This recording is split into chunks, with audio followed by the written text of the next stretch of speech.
Mukhang nandyan na rin na, nagamit na rin ang ultimate ni Super Prince. Pero Purify. umaharap si Jom ha. Okay na, purify na rin si Jom. Naku po, natunaw ni King Kong. And this time, andito na at nanggigigil na mga Sonic. Si Atoy ang kanila pinupuntiran dito pero nandun yung Crimson. Oh. And this time, ay makakapatay ng dalawa. Itong si King Kong. Andito na nga ang Fnatic Onyx Philippines. At ang history ng 14-0 ay kumakatok na rin. Wala silang mga minions Wala dito, silang pero minions! lumalaban pa rin ang Smart Omega. Hihinga muna sila. Makakahinga pa ang barangay. Hindi pa muna maitatala. Kailangan pang hintayin ang perpektong moment para tapusin na ito. 5 Okay. segundo para kay Jom. Magiging sapat ba ang depensa ng barangay? Okay, may mga minions sila dito pero pumasok na si Super Prince with a Crimson Beacon. Pinitpet itong si Okir. Burst from Andoryu. Nakapatay ng isa si Okir. Pero kailangang umatras ng Jom! Fnatic Onyx. Andito na si Jom. Tinamaan ni Chuck sa likuran. Tatlo ang ngayon, lalaban na nga daw ang Smart Omega and this time, Oh, no! clear ni Keller doon sa may bandang ibaba. Go time na nga daw! Sabi dito, Omega Timers, ilalaban na kagad natin, nagamit na kagad yung Winter Crown. Here comes Tapos Kendra. si Kerai, nandito na nga rin. Pop yung mga immortality na tumutumba pero nasipa na. Atoy R, pop na rin yung immortality niya. Si Super Prince ay wala na rin. Nagamit kagad yung Winter Crown mula dito kay Chuck Mamba and this time, wala si King Kong for the next 70 seconds. 3v5 scenario. Agaran ng bumili ng Guardian Cell para makapag-regen. Pero mukhang si Andoryu ang sunod na magiging target. Si Kenna sumasok din! Lumaban pa sila dito, napabili rin ng immortality dito si Andoryu. Habang may ipin si Kera, Atoy Aray nandito rin. Tatlo ang tumumba. Dalawa na lang ang natitira para sa Fnatic Onyx. Ito na nga ata. Ni Kelra. Kelra, no? Pwede rin Pure Heroes. Pero I think Arlet ba yan? Ano? Paano kaya kapag nagsisilyon Claude ulit sila? Pwede. Sobrang sakit na niyan. Hindi na yan kaya mahirapan Chodo, na mag-sustain. Hindi, naka-juicing tapos Bruno sabi. Ay, ganda rin yan. Ang ganda rin yan. May Matilda yung Bruno. Ang huling gumawa nito, Ilalak Aurore. na. Ang huling gumawa niyan, Aurore. Ayan na. Oh, ayan yung Matilda Bruno. Naku po, kailangan nila protektahan yung Harith. Tapos, kung ikaw ngayon yung side ng Omega, mag-hard tank ka pa ba? Ay, hindi. May Choda Mage pala. na lang. Mage pala kulang nila. Farsa. Farsa o Eve? Even when nagbigsa. all is forlorn. Nagbigsa na. Kailangan lang talaga tumama lahat, mga Deadly Cross, lahat, as much as possible. Tsaka, more on burst talaga, pa nagkataon. Ngayon, ang magiging difficulty dyan ay in terms of burst, I guess, Nolan lang yung maasahan nila. Kasi in a way, feel ko halos DPS pa din na mako-consider yung Arit eh. Enough naman actually yung DPS dito ng Omega, pati yung initiation nila. Ang worry ko dito is yung shields na manggagaling doon sa Matilda. Tsaka again yung early game presence ng ni Kelra dito. Even though mataas yung early to mid game potential ng Smart Omega, yung towers kasi, yung Bruno, hindi naman niya kalaban yung ano eh. Hindi naman niya kalaban yung... Khalid Khalid Rome. Ooh. Akala ko Khalid na XP. So, Marami bago man pa to. tayong inakala, kailangan na nating malaman kung ano ang mangyayari sa game number 2. This is FNOP and OMG. Casters, pasok. Maitatala na ba ang kasaysayan sa larong ito? O mapatagalin pa ba ng lason patungong game number 3? Welcome to game 2 of this best of 3 series para sa highlight match of this Saturday night special. Muli ako nga pala si Umi, kasama dito si Burrito at kami ang magiging casters nyo for this match. Fnatic Onyx kontra Omega, nakaisa na ang itlog. Isang hakbang na lang para sa Fnatic Onyx Philippines pero parang pipigilan yan ng Khalid ni Chuck Mamba. Siyang makaka-level 4 dito right after na makuha niya itong monster camp na to. Si Andoryu ay kailangan mag-ingat at mukhang nahintay naman niya. Okay, inabutan nata siya dito pero ito yung tatlong ikot mula dito kay Chuck Mamba habang si Atoy R ay pumasok na rin, nakadalawa kaagad. Ayan na, the one-man army. At rin yung pangalan at tawag sa ganyan. Ayan na nga yung sipa na kakawin mula dito kay Atoy R. Habang yung burst mula dito sa Smart Omega ay talagang napagtagumpayan nila na tunawin itong si Brusco. Men pa, kaya naman papasok na sila sa loob ng jungle at akarang lalabanan ng ganyan-ganyan lang. Mali ata ang pasok dito doon sa jungle na. Isipin mo tumatampay na ang Smart Omega dito. Wala pa meron sipa dito si Atoy R. Sino kaya sisipain? Kela ay mamamatay. Ando na nga yung sipa. Ngayon si Chuck Mamba ang umaabante. Ang burst from Andoryu.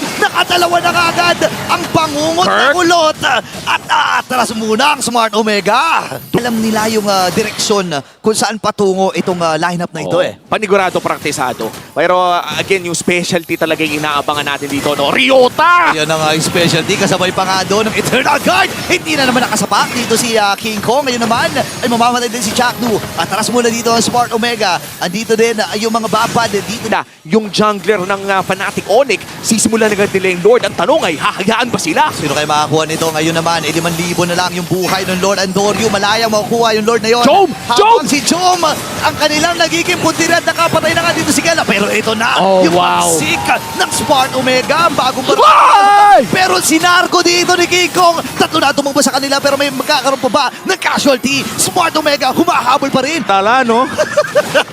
Oy, wait lang, si Jack Nui medyo lumalapit na nga rin. Napadasal na rin ng saglit habang si King Kong nagamit din yung Spear of Alpha. Si Ryota, sino kanya magiging target? Sino ang kanyang masisipat? Si King Kong nga ang sinipan niya doon. Si Andoryu ay buhay pa rin. Pero si Jack Mabay kailangan umatras. Ito ata Ayun na. mga naapi. Andito na ang Fnatic Onyx at pasugod na nga rin. And ang talaga, pero again, kasaysayan ang maitatala sa araw na ito. Mapuputol nga ba ang win streak o mapagpapatuloy yung 14-0? Panakas dahil pang-engage din yung Spear of Alpha. Oo. Yun din lang ang panakas niya. Purple, mukhang nandyan na rin nagamit na rin ang ultimate ni Super Friends. Pero Purify. umaharap si Joma. Okay, na-purify na rin si Jom. Naku po, natunaw ni King Kong. And this time, andito na at nanggigigil na mga Sonic. Si Atoyer ang kanila pinupuntiran dito pero nandun yung Crimson. Oh. And this time, ay makakapatay ng dalawa. Itong si King Kong. Andito na nga ang Fnatic Onyx Philippines. At ang history ng 14-0 ay kumakatok na rin. Wala Ah, silang mga minions. wala dito, silang pero minions! Lumalaban pa rin ang Smart Omega. Hihinga muna sila. Makakahinga pa ang barangay. Hindi pa muna maitatala. Kailangan pang hintayin ang perfectong moment para tapusin na ito. 5 Okay. segundo para kay Jom. Magiging sapat ba ang depensa ng barangay? Okay, may mga minions sila dito pero pumasok na si Super Prince with a Crimson Beacon. Pinitpit itong si Okir. Burst from Andoryu. Nakapatay ng isa si Okir. Pero kailangang umatras ng Jom! Fnatic Onyx. Andito na si Jom. Tinamaan ni Chuck sa likuran. Tatlo ang tumba. Fnatic Onyx. Kailangan lang umatras. Depensang Marino para sa Omega. Pero yan na nga, bumabakat na ang bawas. Kelra, barangay, sino ang mananaig? Nakasipa na rin si Atoyar dito. Kailangan ng matras ng Fnatic Onyx Philippines. Nag-iisa na lang si King Kong. Si Kelra dito sa may bandang ibaba. Papunta pa rin dito si King Kong at apat na ang napatumba. Pwede nilang ituloy yung... Sa ngayon mukhang nagkakaroon ng possible Kelra. sandwich play. Si Kelra. Si Kelra. The Gold Vanguard nag-iisa dito sa mid lane pero masakasamahan na naman na ni Super Friends.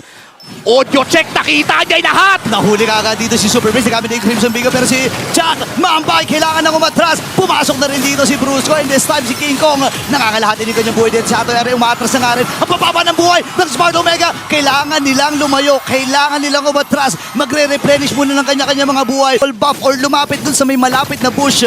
Again, 24k yung buhay ng Lord na ito. Nag-buy time dito ang kupunan ng Smart Omega. Habang si Andoryu may kita rin ni Brusco. At this is Super Prince. May flicker sa Yota. Nilalabas lang niya yung kanyang mga lanterns dito. 19k yung buhay ng Lord. Reset na naman. Nalilito na rin yung Lord eh. Nako, mukhang si Okir na huli ng bahagya. Kailangan nila mag-back. May napakalaking wave for ng zone. Fnatic Onyx. Ganda ng zone. Ang ganda na zone. Sino nga ba makakuha ng Lord na to? Si Ryota ay namatay din. Andon yung retribution at nagwagi ang kulot na bangungot. Ngayon naman ay mamamatay itong si Jom. Pero yung Lord, Nako! doon sa may bandang itaas, nakasurvive pa yung maikling buhay ng crystal na yon. At ang Smart Omega hihinga pa rin. Kailangan na nilang ikat yung wave dahil lumisa na yung Lord. 30 seconds para kay Ryota, 40 seconds para dito Ang kay taas. Jom. Napakataas. Wala na sa loob ng base at may minions pa dito sa may bandang mid lane. Naku, pwede silang kumapit dito. And this time, si Super Friends, nandun yung burst. Napakaunat kalahati yung buhay ni Super Friends. Natunaw na rin nila yung Lord. Nasa may bandang itaas itong si Kirk. Ano ang gagawin ng barangay? Kailangan nilang dumepensa kahit ano nang gawin nila. 20 seconds buy time para kay Ryota at kay Ulo. Job. Si Andorio ngayon mukhang magpapahabol sa dalawa. Pero Wala. pumunta din tayo sa may bandang gitna. Ito na ang pag-push nila, Kelra. Ito na nga ba ang history in the making? Si Kera gusto nang matapos itong laban na to. Pinibase ako niya ngayon. Nagamit na rin yung mga Wither's Crown. Habang si Jack Mama ay matras din. And si King Kong ay mamamatay. Habang si Kirk ay nakakuha na rin na isa. Pipit-pitin din si Andorio. I mean si Ryota. Nalilito-lito na ako. Napakarami mga nangyayari sa laban na ito. Atras muna si Kera. At ang buong kumuna ng Smart Omega. Buhay pa rin flicker out from Jack Mamba. Buhay pa!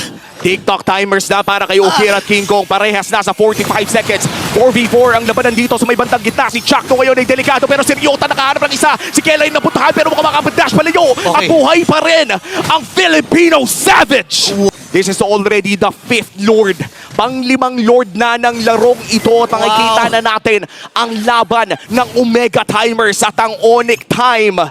Pakatagalan na yung laro, hindi na pwedeng magkamali. In fact, kahit isa lang yung mapitas dito, Burrito, may malaking tsansa na yun ang magpapapanado. Tandaan natin at 25 minutes.